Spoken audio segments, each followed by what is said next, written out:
I was looking for a great keyboard for my iPad Pro that offers a nice typing experience, protects the tablet, and it is affordable.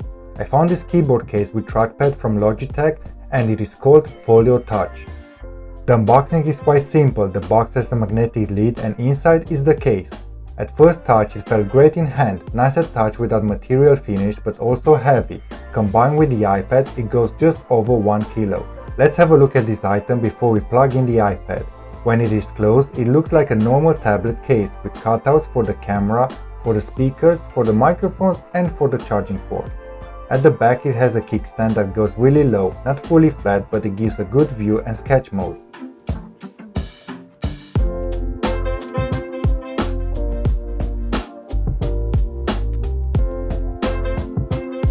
The buttons are covered and on the side there is a space for the Apple Pencil to charge with the case on and the latch with the support for the pen, Logitech Crayon or Apple Pencil. Everything changes when the case is open. It looks like a mini laptop. Folio Touch instantly pairs via the smart connector, which you can see here. The keyboard is powered directly from the iPad, so there is no need to charge it.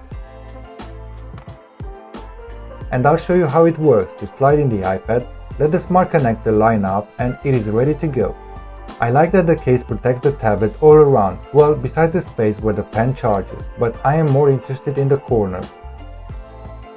Also, the case can be fitted even if the iPad has a screen protector on and it will not interfere. And speaking of this space for the pen, the Apple Pencil will charge because it has a direct contact with the tablet, but it will not charge when placed in the magnetic latch. The lock button and the volume buttons are covered as well. When pressing them, the tablet can slide if it is placed on slippery surfaces. With this case on, the iPad gets really bulky and heavy. It is nearly as heavy as the new MacBook Air. An important thing to keep in mind is that once the keyboard case is open, it takes a lot of space to use it just because of the kickstand and of the hinge.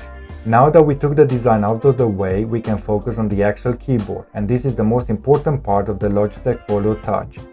The keyboard is great to type on. The typing experience is similar to the one of the MacBook. I like that the keyboard is spaced, the keys are quite big and they have a nice bounce when pressed. The Folio Touch keyboard has backlit keys that adjust automatically, but the intensity can also be adjusted manually. There are many settings for the backlight. I pressed around 16 times from fully bright to turn off. A great feature of this Logitech keyboard is the full row of iPadOS shortcut keys for one-tap access to popular functions. Here they are. Home, go to home screen. Screen brightness, adjust brightness up or down. On-screen keyboard, shows or hides the on-screen keyboard. Search, brings up iPadOS search field. Key brightness, adjust key backlighting up or down. Mode controls for video or music, back, play, pause, forward. Volume controls, mute, volume up, volume down. And screen on off, which locks iPad screen. These function keys are not included on Apple's Magic Keyboard. Are you familiar with the big trackpad that the MacBook has? What about the gestures? Well, this Folio Touch has a decent sized trackpad which works nearly great. The good news is that it is super fast and accurate, but besides this, it has gestures similar to the Apple trackpad like swipe, scroll, switch apps, go to home screen and more. The downside is that it can't be pressed on the top half. It does work to move the cursor around, but it just can't be pressed. From the middle of the trackpad, it starts to be fully useful and at the bottom works great. Another thing that I do not like is the missing of the delete button. I use that key quite regularly and it feels weird not to have it. And it is not missing only from this keyboard, it is missing from all of the Apple keyboards. Why Apple? Folio Touch has 4 use modes to help accomplish any task. Type mode, which is the normal way to use this keyboard case. View mode. Once the keyboard is folded backwards, it creates a support for the kickstand and it is great to watch films and shows even on uneven surfaces. Sketch mode. From viewing mode, open the kickstand to maximum and push the screen to a lower angle. As it is not completely flat on the surface, it is a great angle to write on. And the read mode, similar to the sketch mode, but the kickstand is closed. This way the Folio Touch can be used as the normal case. The downside is that it is heavy.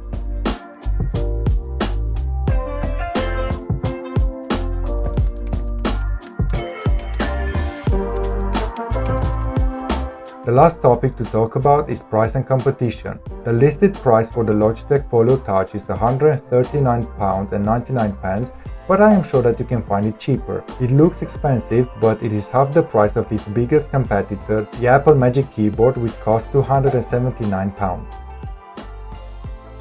Another keyboard case comes from Brydge. It is called Brydge Pro Plus and costs £139.99, same as the Folio Touch.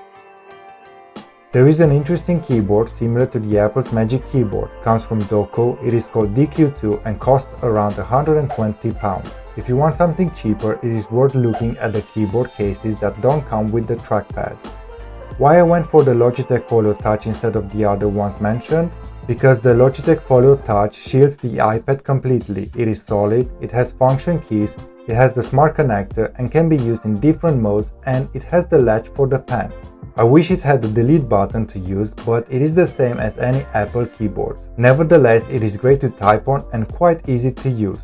All of these make the Logitech Folio Touch nearly the perfect backlit keyboard case with trackpad. I said nearly because Logitech released the Folio Combo, which solves nearly all of the downside this keyboard case has. But that would be another video, so consider subscribing if you are interested.